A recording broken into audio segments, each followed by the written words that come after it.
Hello.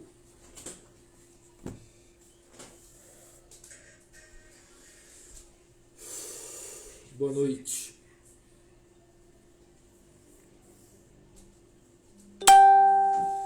Olá. Boa noite. Tudo bem, Zete? Bom te ver. Como vamos? Estamos juntos, amigo. Estamos juntos. Deus tem nos abençoado, né?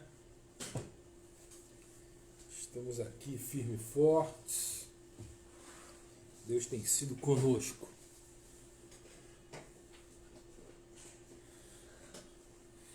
Deus é bom. Pois é, temos todas essas coisas que temos vivido aí nesse tempo, né?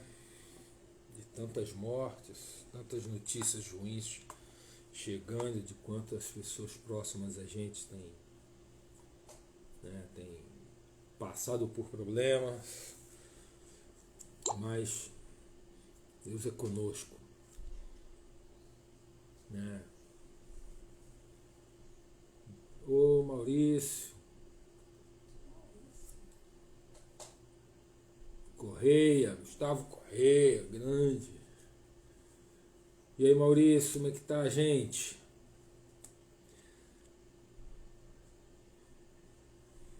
Glória a Deus. Boa noite, querido. Boa noite. Estamos na paz, né? Deus tem nos abençoado, né? Eu creio sim que estamos aqui agora por causa da misericórdia do Senhor, né? Da boa mão dele. Única e exclusivamente por causa disso, né? E por nenhum outro motivo. O Todo-Poderoso tem sido fiel conosco, tem nos abençoado, né? Isso faz toda a diferença. Faz toda a diferença. Então, hoje vamos ainda estudando, né, o Antigo Testamento, o que a gente está descobrindo Jesus nos livros, né, do Antigo Testamento, toda a figura messiânica, né, vendo no Antigo Testamento as figuras, as pessoas, os ensinos, os episódios, né, que Deus criou para mostrar como seria o seu filho, o que ele iria fazer e de que maneira ele faria. Então, como diz a própria palavra, né, diz que o Cordeiro foi morto antes da fundação do mundo, já estava preparada a morte dele, né, e a gente viu nas profecias, em tudo, né, no Salmo, aqui, o Salmo 22, que é um negócio tremendo demais, né? Fala das mãos traspassadas, né? Das mãos furadas, dos pés, né? E do lado, né? Fala das vestes sendo lançada a sorte sobre as vestes dele. Então, várias coisas, né? Que a gente vê, que principalmente eu tenho falado aqui, que essa coisa das mãos e pés, né, fala da crucificação de Cristo, né? Antes até que no tempo de Isaías nem existia Roma. Roma, o Império Romano nem existia. Então, assim, antes mesmo da cruz romana existir, já estava profetizado que ele seria crucificado. É capaz até da cruz ter sido criada por causa dele. Por causa dele. Ou seja, tudo é por ele. Tudo é para ele. Ele é antes de todas as coisas. Isso a gente está vendo, livro a livro. A gente não vai olhar todos os livros do Antigo Testamento, mas esses principais, né? Hoje o texto base vai ser de Esdras. A gente vai estudar o livro de Esdras. Vamos olhar ali, né, onde é que está Jesus nesse livro. Né? E a gente vai encontrar coisas preciosas ali. Né? Então, você, por favor, pode abrir a sua Bíblia, né, no livro de Esdras, logo no capítulo 1. Né? A gente vai, antes disso, eu vou usar aqui um texto de Isaías, que é uma coisa intrigante da Bíblia, né? Uma coisa bem... Isaías viveu 200 anos antes de Esdras. 200 anos antes, né? Assim, e olha, vamos entregar esse momento aqui ao Senhor e a gente começa a falar a ministrar sobre Jesus aqui no Antigo Testamento. Senhor nosso Deus, entregamos esse momento a Ti, Senhor. A Ti pertence esse momento, porque a Ti é consagrada a palavra. E a gente veio falar do Senhor. Veio falar onde a gente está vendo a manifestação do Seu Filho, antes mesmo da vinda dele em carne, mas ele ali presente, meu Pai, nos escritos, nos testemunhos, nas palavras, nos livros sagrados, Pai, do Antigo Testamento. Meu Pai, a história do Teu Filho ali, o caráter do Teu Filho ali, a gente consagra esse momento a Ti, Senhor, para que alcance o coração de cada um que assista a esse vídeo, ou daqueles que estão aqui ao vivo, Pai.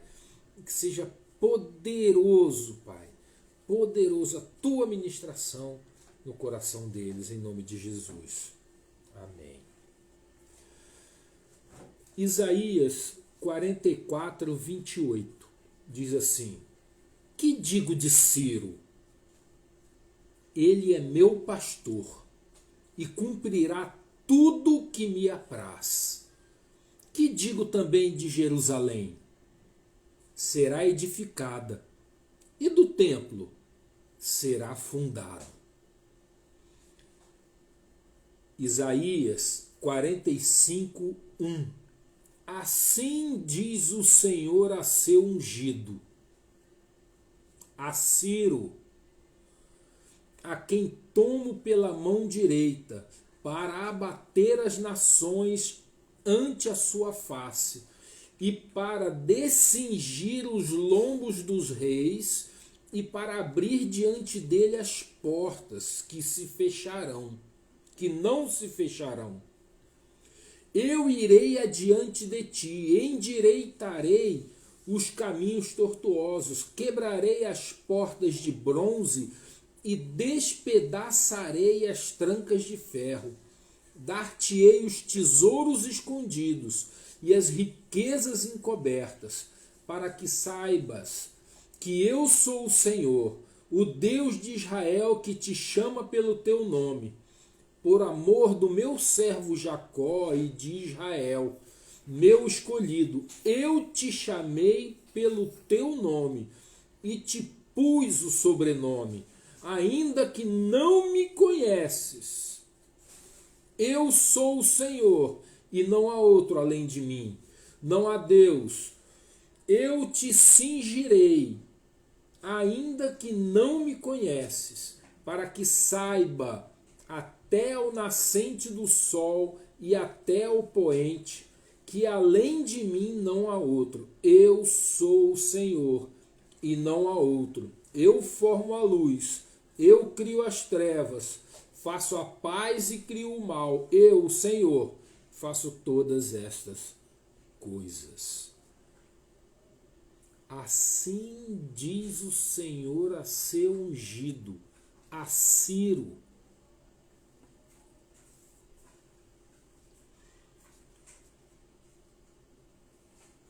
Segundo Crônicas 36, 22. Anota isso, é só um...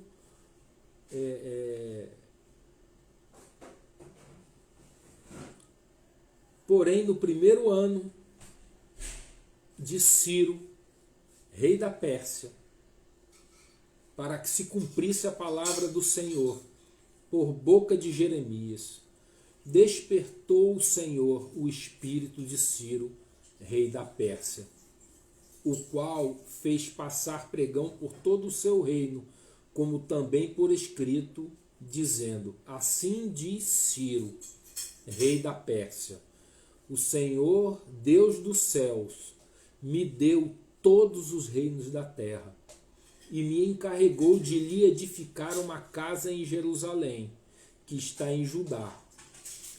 Quem entre vós é de todo o seu povo, que suba, e o Senhor seu Deus seja com ele. Então a palavra de Isaías e a palavra de Jeremias se cumprindo. A palavra de Jeremias é dos 70 anos de exílio do povo de Israel. Então Esdras, agora vamos para o livro de Esdras. Esdras 1:1, que é a repetição ali de Crônicas. No primeiro ano de Ciro, rei da Pérsia, para que se cumprisse a palavra do Senhor por boca de Jeremias, despertou o Senhor o espírito de Ciro, rei da Pérsia, o qual fez passar pregão por todo o seu reino, como também por escrito, dizendo: assim diz Ciro, rei da Pérsia: o Senhor, Deus dos céus, me deu todos os reinos da terra e me encarregou de lhe edificar uma casa em Jerusalém de Judá. Quem dentre vós é de todo o seu povo, seja seu Deus com ele, e suba a Jerusalém de Judá e edifique a casa do Senhor, Deus de Israel. Ele é o Deus que habita em Jerusalém. Todo aquele que restar de alguns lugares em que habita, os homens desse lugar o ajudarão com prata, ouro, bens e gado, afora as dádivas voluntárias para a casa de Deus, a qual está em Jerusalém. Então se levantaram os cabeças de famílias de Judá e de Benjamim, e os sacerdotes e os levitas, com todos aqueles cujo espírito Deus despertou, para subirem a edificar a casa do Senhor, a qual está em Jerusalém. Todos os que habitavam nos arredores os ajudaram com objetos de prata, com ouro, bens, gados e coisas preciosas, afora tudo o que voluntariamente se deu. Verso 7. Também o rei Ciro tirou os utensílios da casa do Senhor, os quais Nabucodonosor tinha trazido de Jerusalém, e que tinha posto na casa de seus deuses. Tirou o Ciro, rei da Pérsia, sob a direção do tesoureiro Mitredate, e os entregou contados a Sesbazar, príncipe de Judá. Amém? Senhor, está aqui a palavra que o Senhor tem ministrado ao nosso coração, e que seja bênção para os seus filhos que estão ouvindo, Senhor, em nome de Jesus. Amém. Então, é interessante, né, que Ciro é profetizado por Isaías. Assim diz o Senhor ao meu ungido, a Ciro, a quem tomo pela mão direita para abater as nações ante a sua face. Ou em 44:28 diz: ele é meu pastor e cumprirá tudo o que me apraz, e que Jerusalém vai ser edificada e o templo fundado. Isaías 44:28. 200 anos antes de Ciro existir. Irmão, 200 anos antes. E cita o nome do cidadão.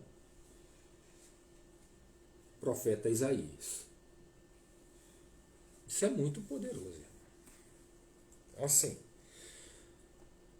o livro de Esdras conta a volta, o primeiro retorno do povo de Israel do exílio babilônico para Jerusalém.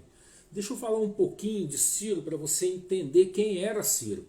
Ciro, né, era rei da Pérsia, né, ele era filho do rei, ainda pequeno, né, criança, né, filho do rei da Pérsia. O pai dele era casado com a filha do rei da Média, que era o grande reino da região, era gigante. Os medos, né, dominavam aquela área. E Ciro era criança, filho do rei da Pérsia, aliado do rei da Média, cuja filha era a mãe dele, né? Ou seja, o rei da Média era avô de Ciro. Esse rei tem um sonho, isso conta a história, a mitologia da vida de Ciro. Não está na Bíblia isso, mas é da história de Ciro, né? Então, conta a história de que o rei teve um sonho e viu que das costas da filha dele nascia uma parreira. Ia crescendo, crescendo, crescendo, e os ramos tomavam toda a Ásia. E ele acordou e não entendia, chamou os sábios, contou o sonho, e os sábios falaram assim: olha, esse aí que você está vendo, essa parreira aí, é seu neto Ciro. E pelo jeito vai te suceder no trono e vai dominar toda a Ásia. O avô ficou bolado, como a gente diz, né? Ficou indignado e mandou matar Ciro. E encarrega lá um general, um homem de confiança, matar Ciro. Só que o homem leva para a montanha para matar o menino, era uma criança, ele se encantou pela criança, não conseguiu matar. Entregou ele para um casal de pastores para que, né, cuidasse da criança, né? Aí a controvérsia, se pediu para matar ou para cuidar, enfim, acho que Ciro sobreviveu e foi criado por essa família de pastores. O avô mais tarde, bem mais tarde, soube que era mentira isso, né? Que era mentira, enfim. E Ciro retornou para a Pérsia, né? Como foi criado nas montanhas, voltou para a Pérsia e acabou assumindo o trono da Pérsia.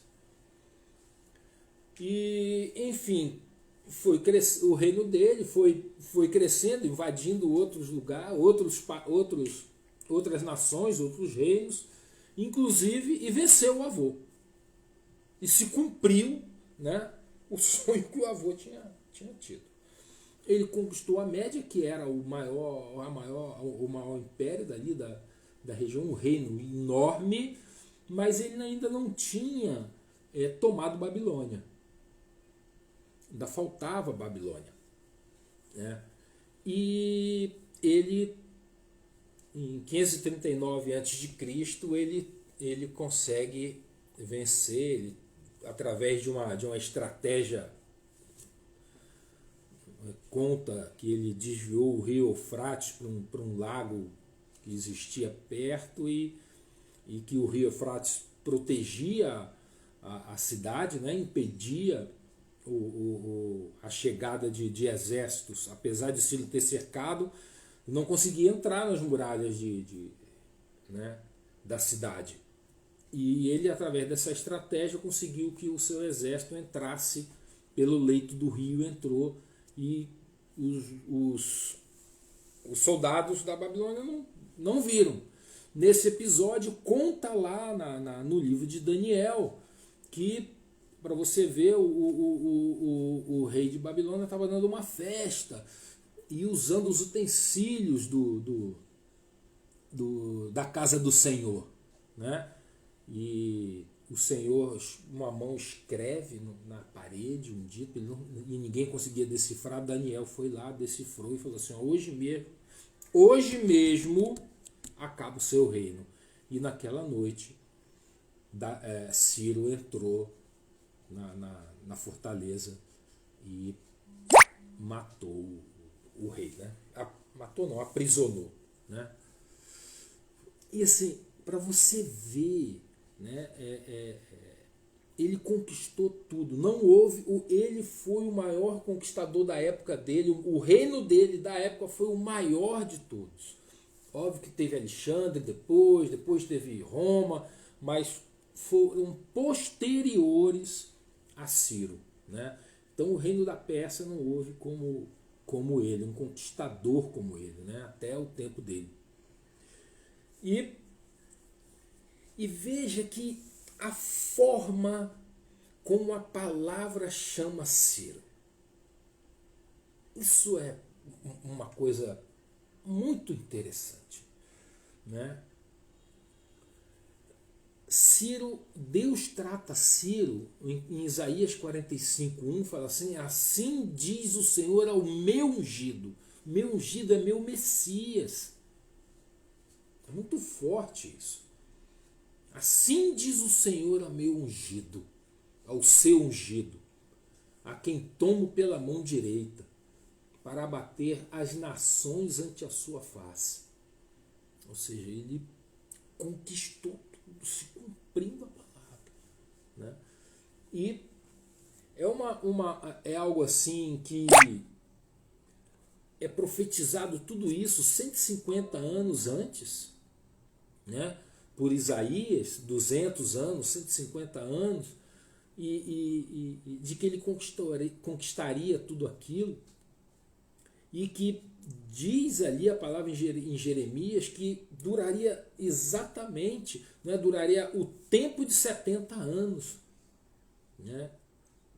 E o povo vai ser libertado, foi um pouco antes, com 67, mas ali, né, nesse tempo da misericórdia de Deus, da entrada de Ciro em Babilônia, no primeiro ano dele, ele edita um decreto.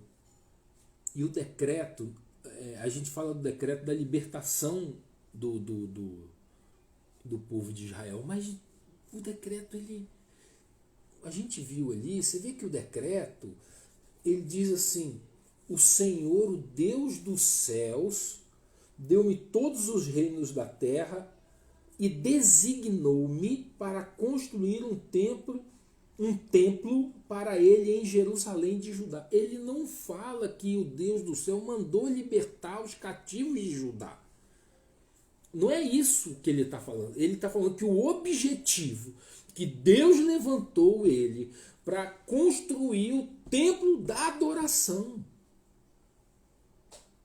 E que todo o povo de Judá que serve a esse Deus, que esse Deus ele habita no templo dele em Jerusalém, esse povo está liberto, está livre para poder voltar para reconstruir. Então tem um objetivo. O objetivo maior ele não trata especificamente somente de um decreto de libertação. É um decreto de adoração. É um decreto de adorar.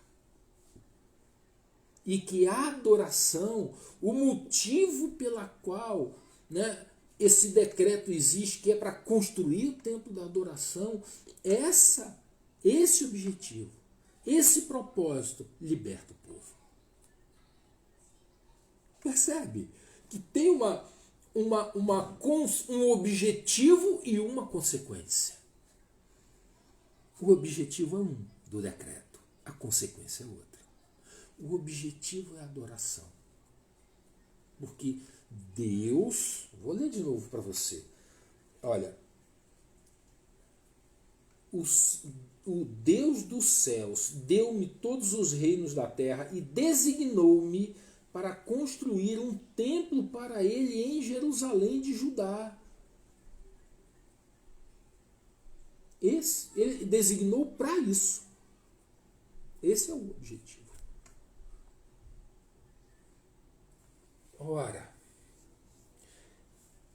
então é por isso a gente passa a entender o porquê que Deus está tratando ele de meu ungido. Por que Deus está tratando ele um estrangeiro, cara?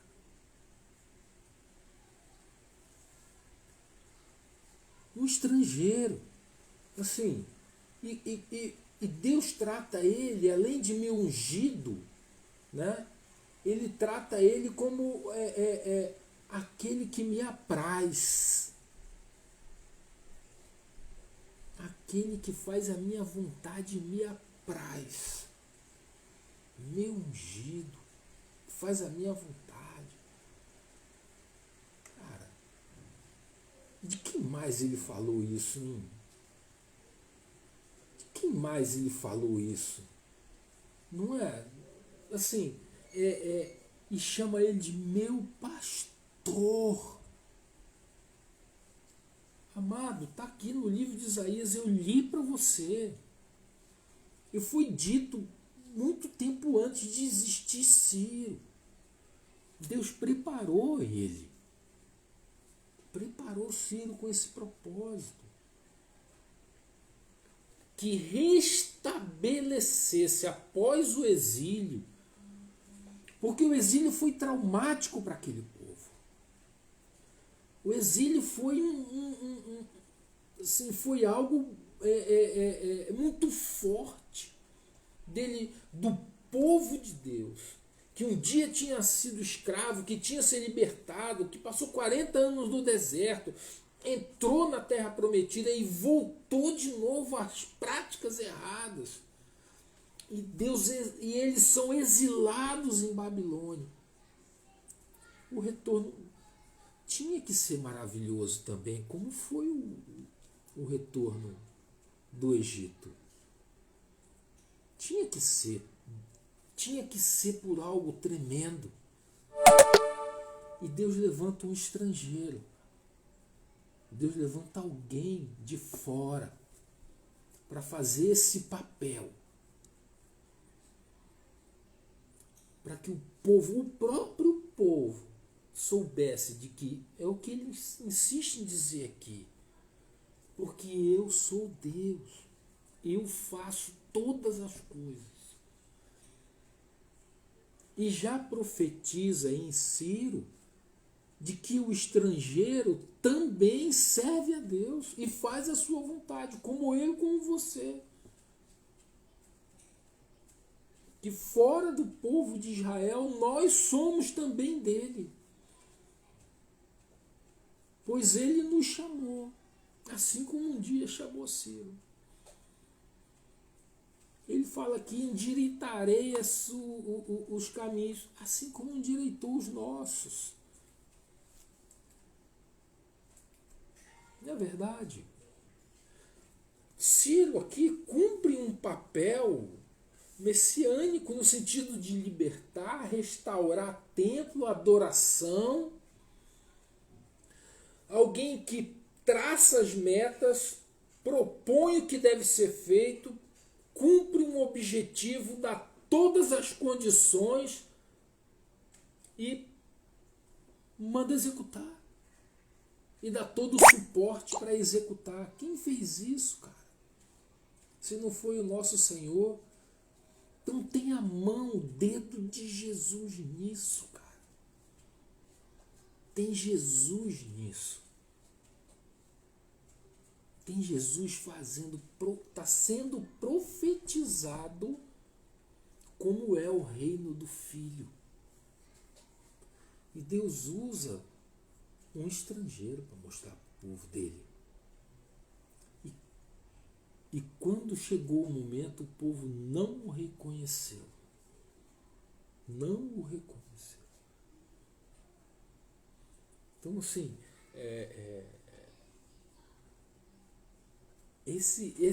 tem duas coisas tremendas nesse livro de Esdras. Uma é essa primeira parte de que a gente identifica Ciro, né, restabelecendo a adoração, cumprindo o papel de traçar o objetivo e disser, quem quiser sentir no coração, então, os sacerdotes e levitas já se posicionaram. O povo de Judá e de Benjamim. E todo aquele, né? Olha só o que diz a palavra, muito tremendo isso, né? Ele fala lá, ele diz assim, todo aquele que restar, não, ele diz assim, no verso 3, né? Quem dentre vós é de todo o seu povo, que seja Deus com ele, e suba a Jerusalém de Judá e edifique a casa a casa do Senhor, Deus de Israel, que é o Deus que habita em Jerusalém.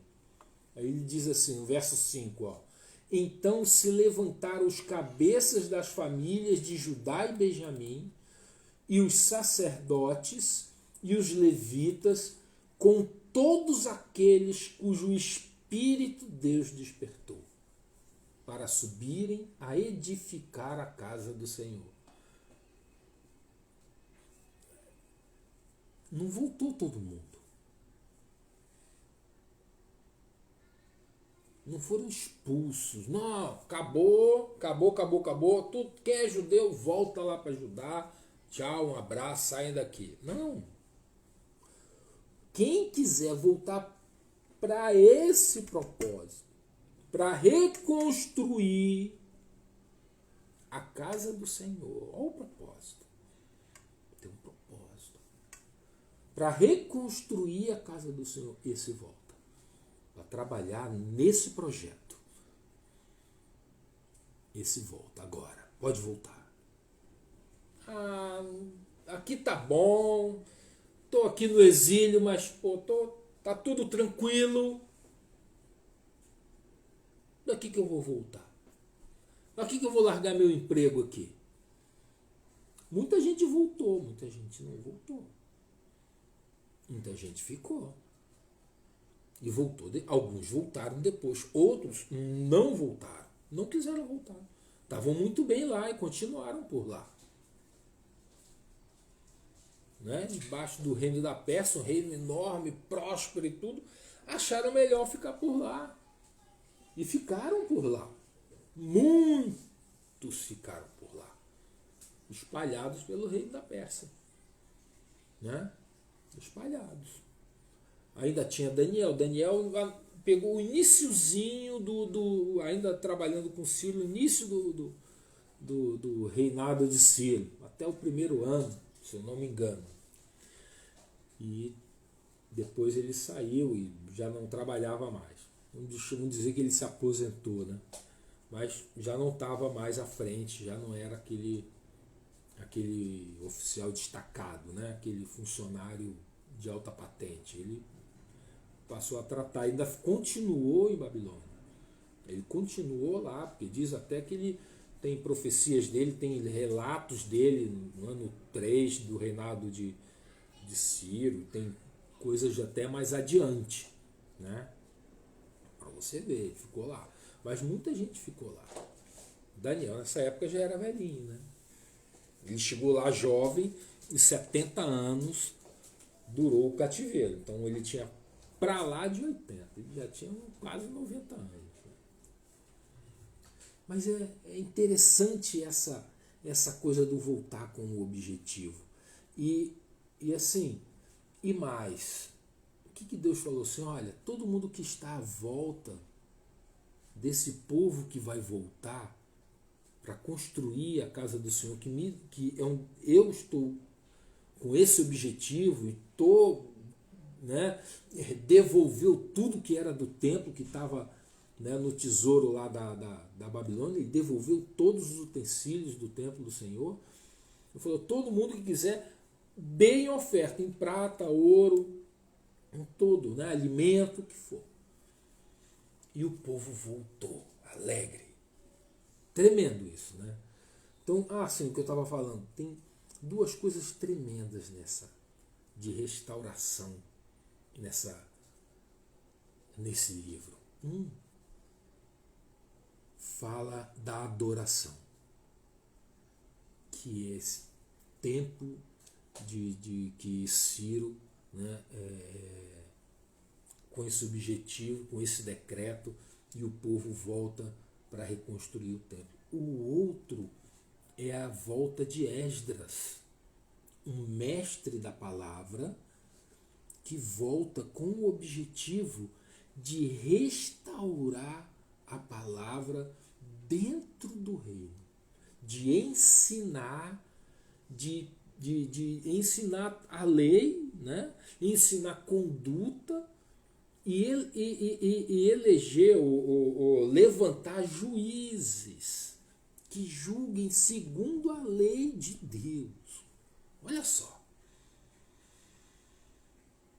Então existe um segundo decreto, a gente já vai falar nisso, existe um outro decreto de outro rei, persa também, mas cujo objetivo é restaurar a supremacia da palavra, o domínio da palavra. Quem é a palavra? Tremendo isso, né? Muito lindo isso, né? Então, agora, olha um detalhe. O Ciro decreta a volta da adoração, dá todas as condições para que isso aconteça, né? O povo oferta fortemente, né, em ouro, em prata, em objetos e alimentos, para que o povo volte a Jerusalém e reconstrua o templo. E o povo volta, né, feliz da vida, e começa a reedificar o templo. Só que, ao mesmo tempo, começa uma oposição. Assim, sempre que a gente está fazendo algo para Deus, ou de Deus, ou à vontade de Deus, vão surgir inimigos. Vai surgir uma oposição, com várias estratégias. Né? E essa oposição é uma oposição astuta. Eles veem o povo voltar, porque o povo estava exilado. O que fazia os assírios, né? E os babilônicos também, de certa maneira, né? Eles, quando conquistavam uma nação, um país, eles pegavam aquele povo e levavam para outro lugar. E pegava povo de outro lugar e colocava naquela terra. Ele fazia tipo um rodízio de povos, espalhavam por outros lugares. Tipo assim, você não pode sair daqui, você vai ter que gerar renda aqui, trabalhar na lavoura, comércio, pagar para mim o tributo, mas longe da tua casa, em outro lugar. E eles faziam isso forçadamente. Né? Isso desestruturava qualquer organização de resistência, porque meio que misturava os povos, e gerava uma desconfiança. Né? Então, assim, quando os israelitas voltaram para Jerusalém, o povo que estava lá não era, tinha israelitas lá, mas tinha povo estrangeiro, de outras nações, de outras terras, que foram levadas para lá pelos assírios. Né? Quando tomaram o reino de Israel, Samaria, etc., fizeram isso. E gerou um conflito, porque esse povo essas pessoas foram até os sacerdotes e falaram assim: olha, legal, né? Vocês voltaram para cá, né? Poxa, que bacana, vocês eram daqui, foram levados para lá, agora vocês voltaram, né? Que bacana. Vocês estão reconstruindo aí o templo, né? Poxa, a gente quer ajudar. Não, vamos ajudar sim, olha, vamos pegar isso aí, vamos ajudar. Aí os levitas e sacerdotes falaram assim: olha o dedinho. Não cabe vocês. Não cabe a vocês, cabe a gente. Então a gente vai reconstruir. Valeu, muito obrigado, mas não dá não. Então, assim, Aí já gerou problema, né? E aí eles começaram a trabalhar, o trabalho deles era em desanimar o povo. E, pô, isso não está dando certo não, cara, não anda essa obra. Ih, parece obra de templo, nunca vai para frente, obra de igreja, né? Isso não anda. Ih, pô, tu vai deixar de fazer o teu negócio para ir trabalhar nessa obra aí? Isso não vai dar certo não. Sai disso, rapaz. Poxa, larga isso. E foi trabalhando, trabalhando, trabalhando na cabeça deles, de forma que o povo foi se desanimando. O tempo foi passando, eles trabalhando, a obra avançava com dificuldade, com dificuldade. Chegou uma hora que eles criaram um problema, o rei Dario já tinha morrido, o sucessor dele tinha entrado, né? O filho dele, né? E o rei Ciro tinha morrido, quer dizer, o Ciro tinha morrido. E aí, meu amigo, o nego manda uma carta lá para Pérsia dizendo, ó, os caras estão construindo aqui um negócio aqui, esses caras gente do mal, vive arrumando problema, olha aí que a gente está construindo muro, não sei o que, é melhor parar essa obra aqui. Aí o rei manda parar a obra. E a obra do templo para, por causa da oposição do inimigo. Então, amigo, quando você estiver fazendo algo para Deus, que você sabe que é para Deus, cara, vai vir desânimo, vai vir oposição. O inferno vai se levantar e vai te combater. A ideia é fazer você parar. É paralisar você. É paralisar. De forma que você não ande mais. De forma que a obra de Deus pare, seja interrompida. Entende? Ele vai tentar ser seu amigo, participar da tua vida, como eles tentaram com os israelitas. Tentaram se aproximar, para ser amigo. Queriam ser amigos. Mas se você rejeita, porque quer participar da tua vida, e daqui a pouco, não, tá, a gente é amigo, vem aqui, acaba envolvendo você nas artimanhas e nas práticas deles. Percebe? Eu estou falando do inimigo espiritual, não humano. Tá? Então, assim, e a prática é a prática do pecado. Então o inimigo vem para participar da tua vida, para te levar a abrir uma brecha para você transitar por ali e começar uma prática de pecado, daquilo que desagrada a Deus. E se ele não consegue, ou consegue momentaneamente, porque a gente erra, né, cara? Nós somos pecadores, né?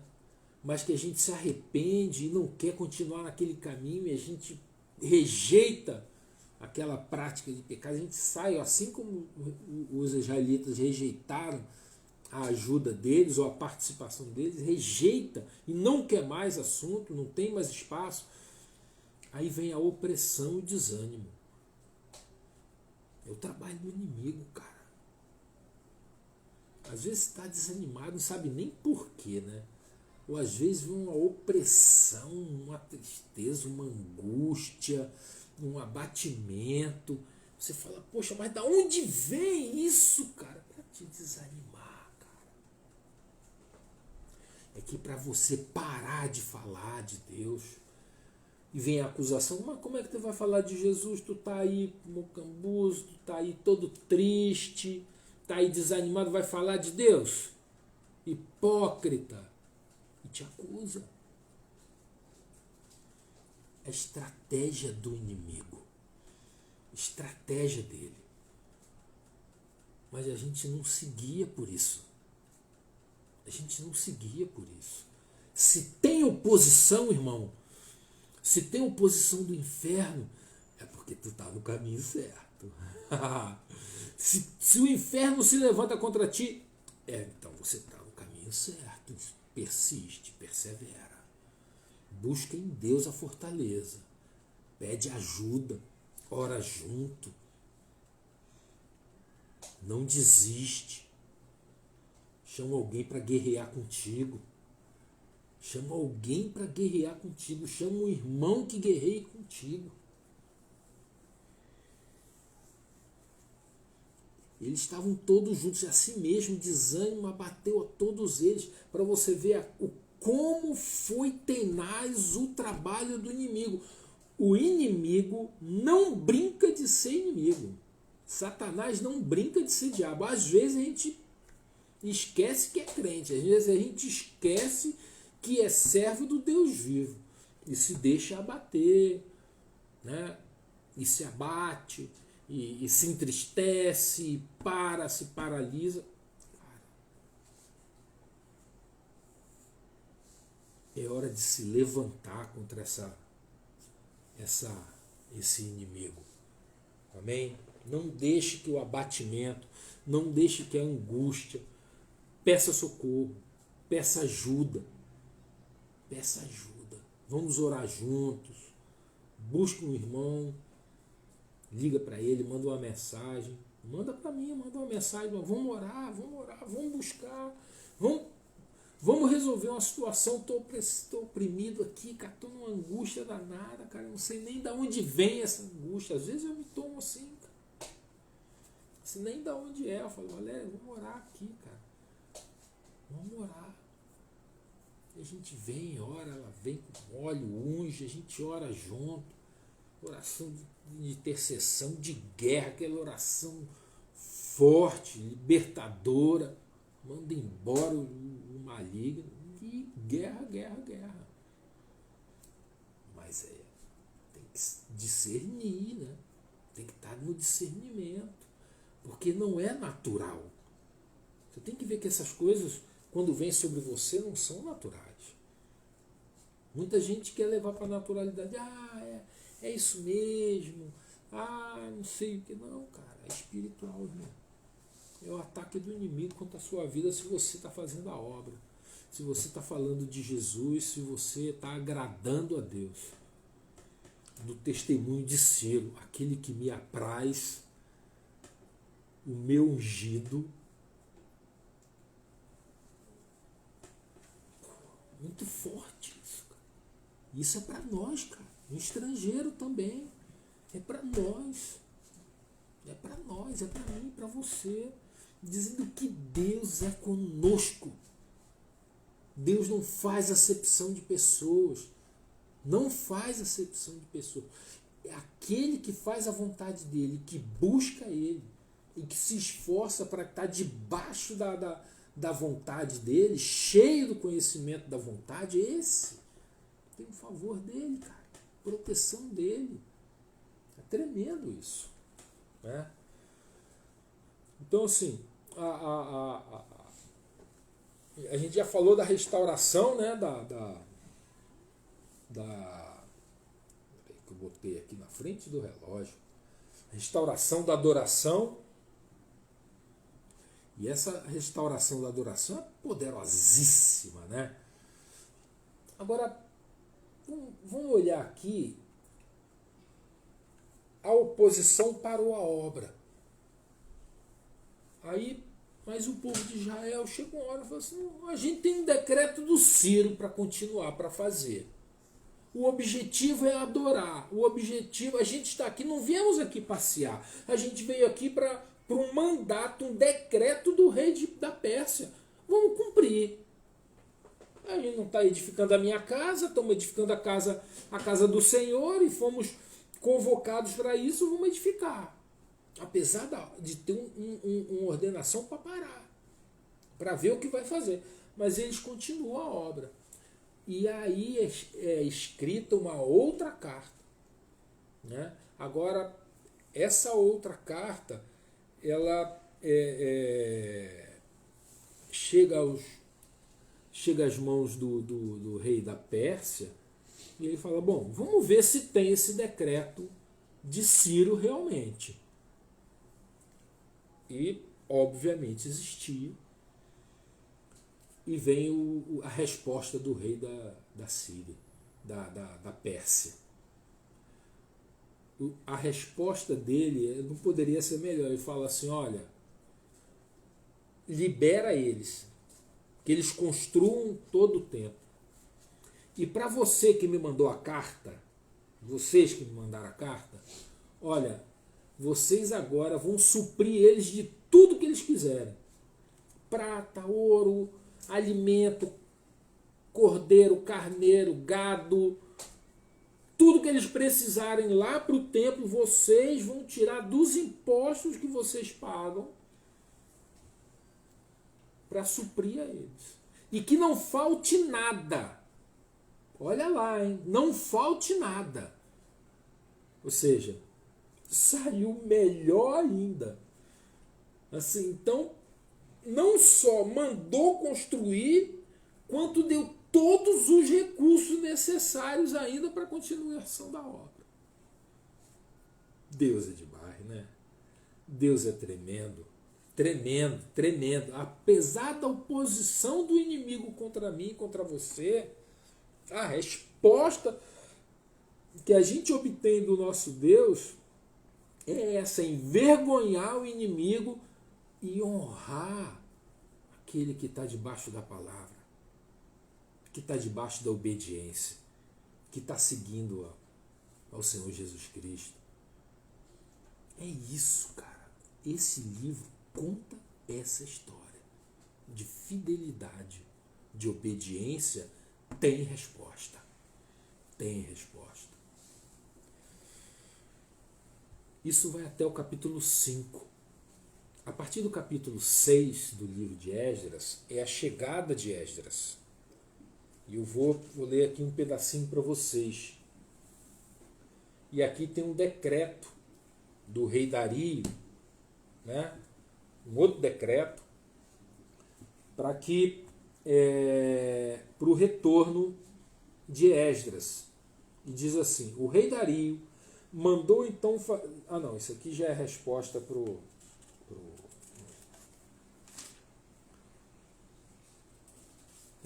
é a partir do capítulo 7.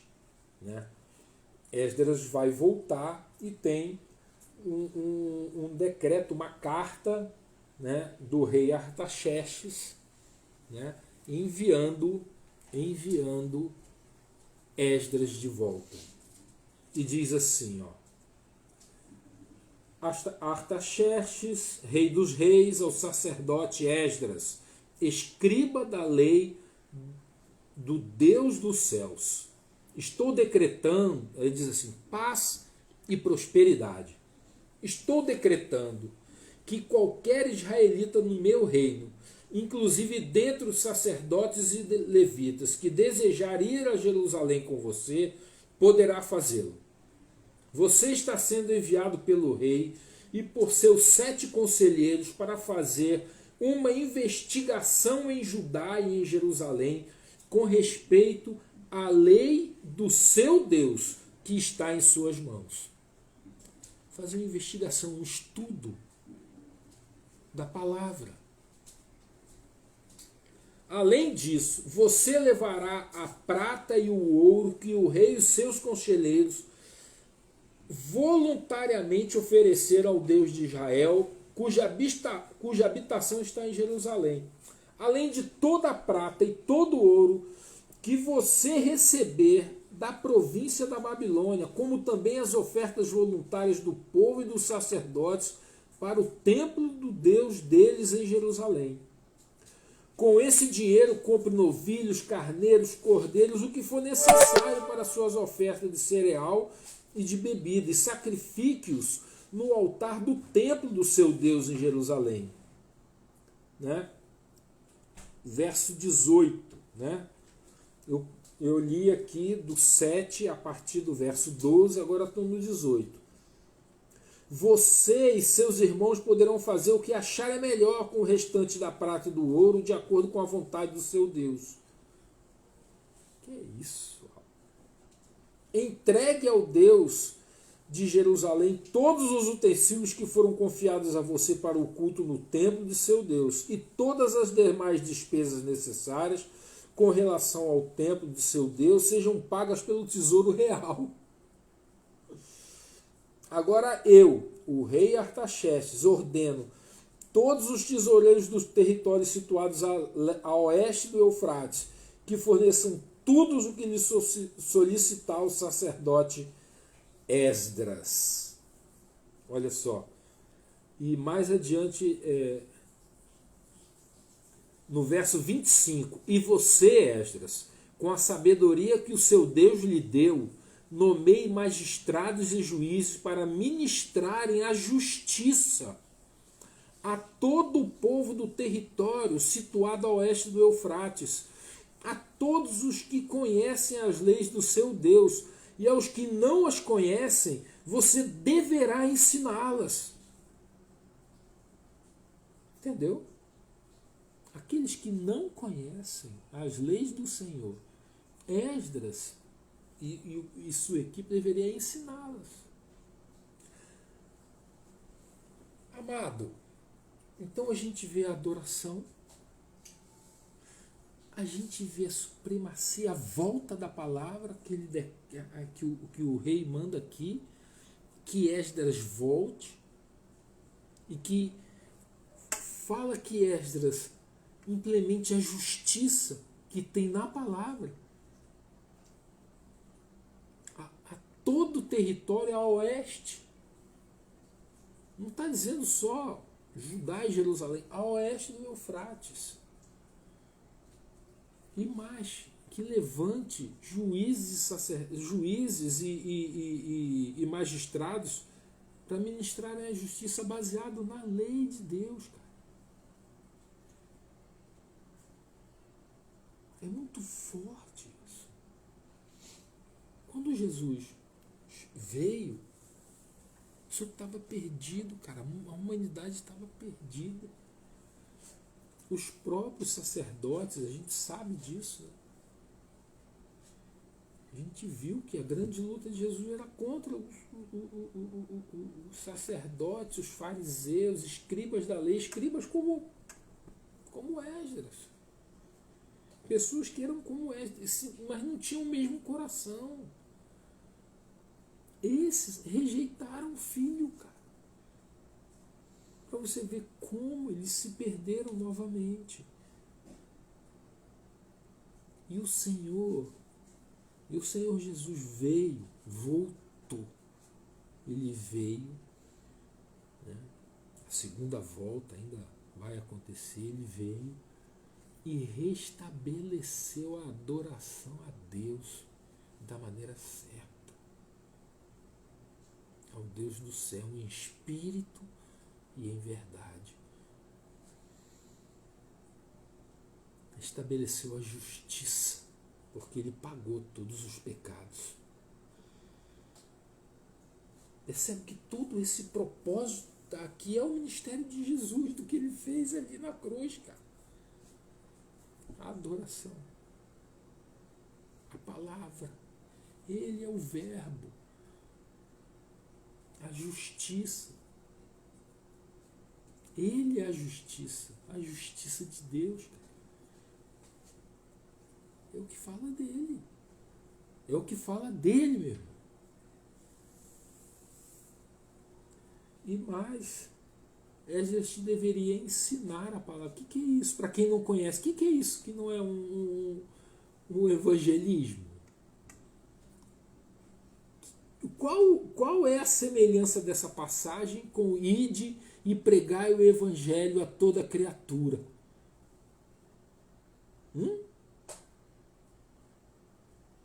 Você vê isso aqui? Olha o que o Espírito está falando. Olha o que Deus fez.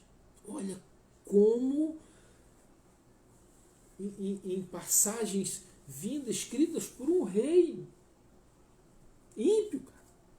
Mas o rei escreveu tudo isso aqui, um decreto, uma carta para Esdras, enviando Esdras com toda essa incumbência.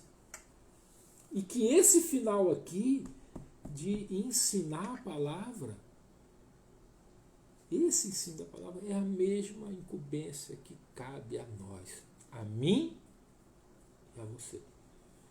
E que Deus nos levantou para isso. Para aqueles como está aqui, ó. Diz assim, ó, no verso 26 de Esdras 7, 26 não, 25.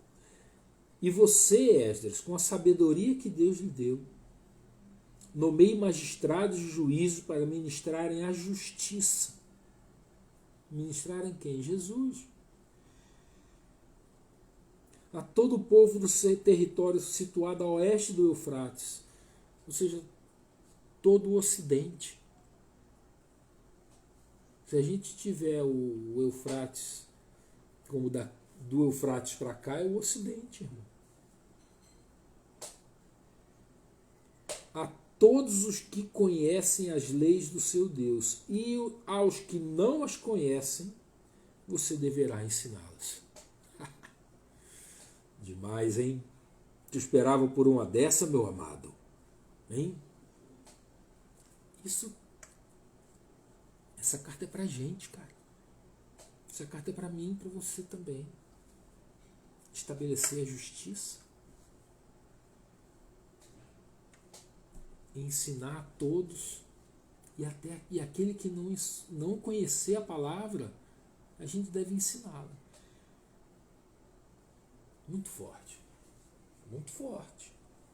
Então o livro de Esdras tem Jesus do começo ao fim. É Cristo o tempo todo, aplicado na prática, ali na veia. Desde o primeiro versículo lá com Ciro, meu ungido, faz a minha vontade, meu pastor foi forte, né? Meu pastor, Deus chamar Ciro de meu pastor. Muito forte isso, cara. Está falando da gente também, cara. Sabe? Então Jesus é apontado, Jesus é visto, Jesus é ministrado em todos os livros do Antigo Testamento. É messiânico. Essa palavra toda é messiânica. Toda ela.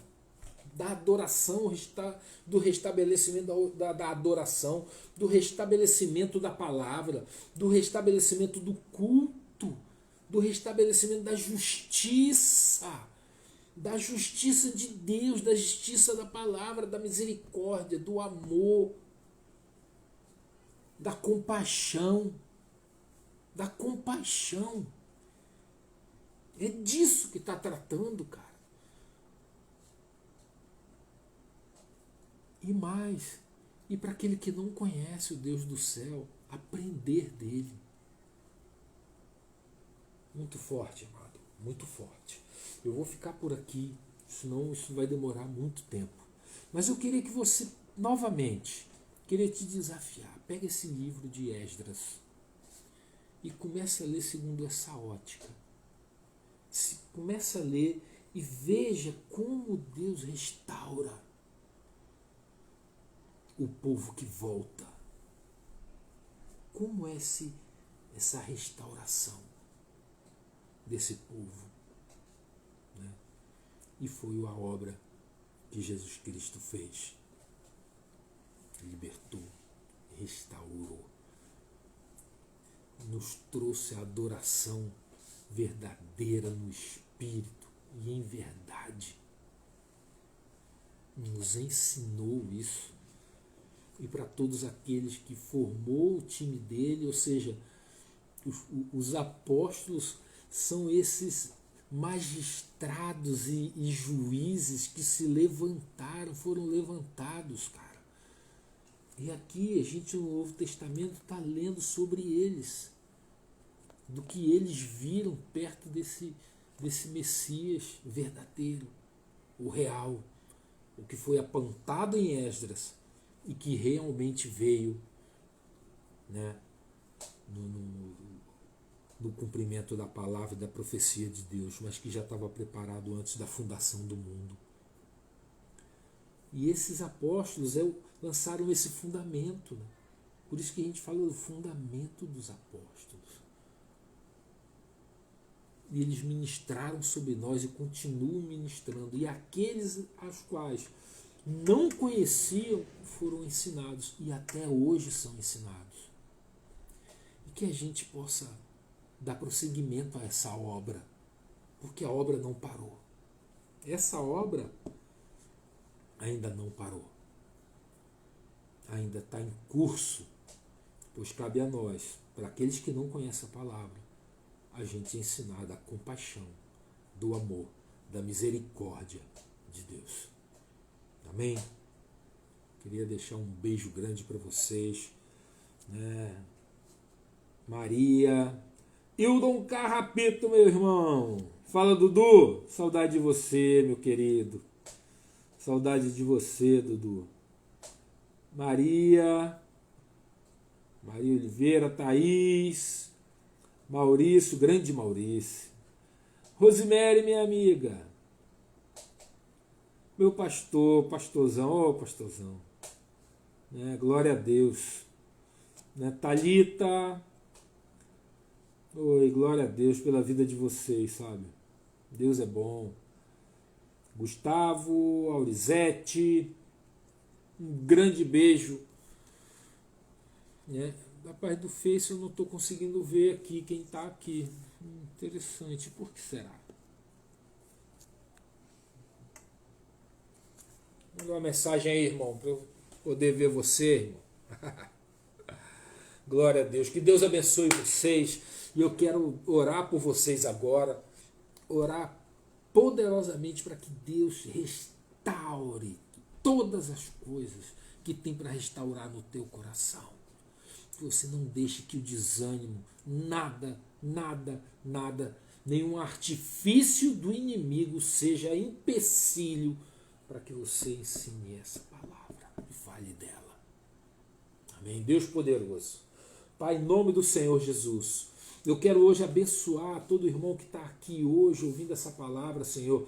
Que o Senhor poderosamente, Pai, meu Pai, restaure na vida dele a adoração, Pai. Meu Pai, restaure na vida dele a palavra poderosa. Toca agora, Pai.